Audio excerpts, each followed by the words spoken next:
दस्तखत के ही आधार था सिर्फ, और उससे ही लोन सैंक्शन हो जाता था। अब सब कुछ बायोमेट्रिक से होगा, और किसान भाई जो सीधे साधे और भोले वाले हैं, जिनको ये पता नहीं चलता था, अब उनके नाम से कोई गलत घोटाला नहीं हो पाएगा। ई-केसीसी एक बड़ा परिवर्तन, मैं कहूंगा कि वो युग परिवर्तन होगा कि किसान भाइयों का जो लैंड रिकॉर्ड है कि आप उनके पास कितनी जमीन है, वो कितना लोन ले सकते हैं, उनके मोबाइल पर ही उनको पता चल जाएगा। कोई उनको मिसगाइड नहीं कर पाएगा कि तोर लोन इतना होते ते मोला इतना करबे मैं इतना दे दूं, ऐसा कोई सिस्टम नहीं, क्योंकि गुमराह किया जाता है, इसमें कहीं कोई बात नहीं है। क्योंकि गांव के मेरे किसान भाई सीधे और भोले होते हैं। अब सारी चीज कि आपकी इतनी एकड़ जमीन आपके नाम से रजिस्टर्ड है, उसमें नियम के मुताबिक इतना लोन आप ले सकते हैं, और आप लोन के लिए मोबाइल से ही अप्लाई कर सकते हैं। जब आप थंब इम्प्रेशन देंगे तब आपके खाते में पैसा ट्रांसफर हो जाएगा। अब इसमें कोई बात किंतु परंतु नहीं रहेगी कि मैंने लोन नहीं लिया, मेरे खाते में जबरदस्ती चढ़ गया है। ये एक बड़ी सुविधा जिसका एग्रीमेंट हमने सारे जिला बैंकों के साथ कर लिया है, और बहुत जल्दी आने वाले सीजन में जो लोन होगा उसका माध्यम ई-केसीसी ही होगा। आवश्यकता इंटरनेट बैंकिंग पर, हम लगभग इंटरनेट बैंकिंग आए 20 वर्ष से ज्यादा हो गए, पर हमारे पास वो सुविधा उपलब्ध नहीं थी। हम लोगों ने इसे अभी पूरी मेहनत करके इंटरनेट बैंकिंग ली, क्योंकि ये पहले बैंक किसान भाइयों के लिए था और किसान भाई इंटरनेट बैंकिंग का इस्तेमाल कम करते थे। पर अब जैसे किसान भाइयों के बेटे पढ़े लिखे आ गए और वो अपने धनराशि को नेट बैंकिंग के हिसाब से कहीं ट्रांसफर करना चाहते थे, वो सुविधा नहीं थी। अब हम लोगों ने इसी वर्ष से इसे इंटरनेट बैंकिंग की सुविधा भी दे दी। जैसे मैंने कहा, राष्ट्रीयकृत बैंकों की सारी सुविधाएं अब आपके छत्तीसगढ़ राज्य सहकारी बैंक मर्यादित में है। इसके साथ साथ जैसे किसानों के बाद एक बड़ा वर्ग व्यवसायी वर्ग है, उस पर भी बैंक की अपनी पहुंच हो रही है। आवास लोन देने के लिए भी हम आगे बढ़ रहे हैं, तो उसमें यह आवश्यक था कि हम जो सीसी लिमिट व्यापारी भाइयों को देते हैं वो अभी 40 लाख की है। हमने नाबार्ड और आरबीआई से आग्रह किया है कि उसे 1 करोड़ करें, और जो हम हाउसिंग लोन दे रहे हैं, जैसे जमीनों का और सामग्रियों का रेट हुआ है, ऐसा लगता है उसे भी 75 लाख से 1 करोड़ करें। हमने दोनों के लिए प्रपोजल भेजा है, और अतिशीघ्र वो प्रपोजल हमारे पास होके आएगा। फिर हम आपको 75 लाख की जगह 1 करोड़ भी लोन उपलब्ध करा सकेंगे। ये सब के लिए व्यवसायी भाई और सभी के लिए नेट बैंकिंग जरूरी था, और हम सबको बड़ा गर्व है कि कम समय और बहुत मेहनत से हमने ये प्रयास किया और हम उसमें सफल हुए। आती थी कि जब किसान भाई धान बेच देते हैं तो उन्हें अपने बैंकों में जाकर बहुत देर, कभी कभी 1-1 दिन और दूसरे दिन फिर आना पड़ता था, और पेमेंट बहुत लेट मिलता था। तो हमने तय किया कि हम रुपए एटीएम कार्ड, डेबिट कार्ड उन तक ज्यादा से ज्यादा पहुंचाएं, और हम 1.5 लाख से 2 लाख के बीच और रुपए डेबिट कार्ड उनको पहुंचाने में सफल हुए। 11,20,000 किसान भाइयों के पास कार्ड है। अब उन्हें बैंक जाने की जरूरत नहीं होती। उसमें पहले ये व्यवस्था थी कि एटीएम कार्ड से एक दिन में एक बार सिर्फ 20,000 निकल सकते थे। मैंने कहा, जब माननीय विष्णुदेव साय जी की सरकार 31 रुपए में 21 क्विंटल धान ले रही है, तो कितनी बार जाएगा एटीएम के लिए? तो उसकी राशि हमने 20,000 से बढ़ाकर 40,000 कर दी।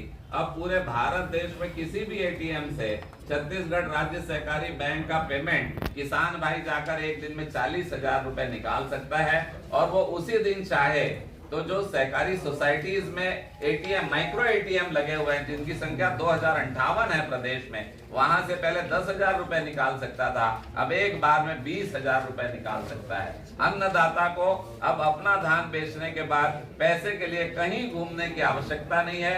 उसके खाते में पैसा 24 घंटे में आ जाता है, मैक्सिमम दूसरे दिन आ जाता है, और पैसा आने के बाद वो कहीं से भी 40,000 और 20,000 एटीएम से निकाल लेता है।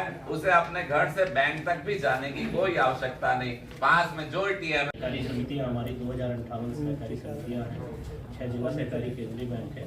ये सब लोग मिलके किसानों के लिए ऋण वितरण का काम करते हैं, कृषि के लिए ऋण देते हैं। स्लाइड में आप देख रहे हैं कि हमारा 24-25 में 8,500 करोड़ का टारगेट था, जिसमें हमने 7,908 करोड़ अचीव किया था। और ये प्रेजेंटेशन आप लोगों को मिलेगा अभी, वो फोटो कॉपी में थोड़ा सा मिला था। इसमें 15,22,000 किसानों को हमने ऋण दिया था। इस वर्ष 9,000 करोड़ का हमने टारगेट रखा था, लेकिन अभी तक 7,000 उन्होंने जब हमारी मंशा के अनुरूप काम करना शुरू किया, सॉफ्टवेयर डेवलप किया, तो आप देखें कि 25-26 में इस वर्ष 7,262 करोड़, लगभग 646 करोड़ रुपए कम ऋण उठा है। नहीं तो ये गबन घोटालों की बेट चढ़ सकता था। आप देखें किसानों की संख्या जो पिछले बार 15,22,000 है, इस बार वो संख्या भी बढ़ी है 15,56,000।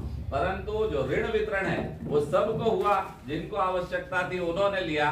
पर जो फर्जी किसानों के नाम से फर्जी ऋण होते थे, जो किसान लोन नहीं लेते, वहां पर मिली भगत करके उनके नाम से लोन ले लिया जाता था और बाद में किसान को पता भी नहीं चलता था और किसान एक ऋणी बन जाता था। परंतु अब गबन घोटालों के कारण किसान ऋणी नहीं बनेगा। मुझे ऐसा लगता है कि एक गिरोह चलता था जो लगातार ऐसी चीजें करता था, किसान को पता नहीं चलता था, उसके खाते में ऋण हो जाता था। देखने तो आते नहीं किसान भाई, बैंक एक बार आते हैं और सरकार पर वही गिरोह दबाव बनाता था कि ऋण माफी की जाए। ऋण माफी हो जाती थी और उसका गबन का पैसा क्लियर हो जाता था। अब इसका पर्दाफाश हो चुका है और इस प्रकार का कोई भी काम अब कहीं भी, ना सोसाइटी में ना बैंक में, संभव नहीं है।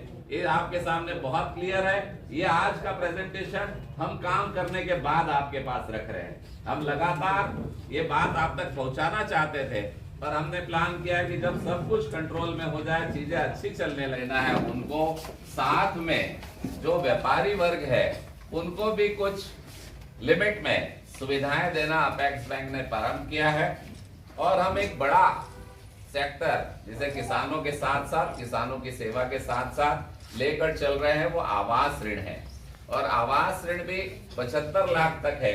मैं आप सभी साथी जो यहाँ पत्रकार बंधु मेरे बैठे हैं, हम सबका विचार है कि आप भी ज्यादा से ज्यादा संख्या में इस योजना का लाभ उठाएं, क्योंकि छत्तीसगढ़ राज्य सहकारी बैंक आवास लोन 30 वर्षों के लिए देता है और इसमें कोई हिडन चार्जेस नहीं होते। जो भी है वो सब कुछ सामने होता है। और एक सुविधा इसमें और है कि आप अगर एग्रीमेंट करते हैं कि रेट बढ़े चाहे घटे, आज जिस रेट पे मैं फाइनेंस करा रहा हूँ यही रेट लागू रहे, तो वो आपका इंटरेस्ट रेट भी लॉक हो जाएगा, उसे घटाया या बढ़ाया नहीं जाएगा। अगर आरबीआई भी बढ़ाता है तो भी आपको उसी रेट पे वो सुविधा प्राप्त होते रहेगी। ये नवाचार के साथ हम आगे बढ़े हैं और मैं स्लाइड के रिप्रेजेंटेशन से आपको कुछ चीजों से अवगत कराना चाहता हूं कि नवाचार से हमने कोऑपरेटिव बैंक के गबन घोटालों को कैसे रोका और किसान भाइयों को त्वरित उनका पेमेंट मिल सके, वो धन लेने के लिए ज्यादा बैंक में ना घूमे।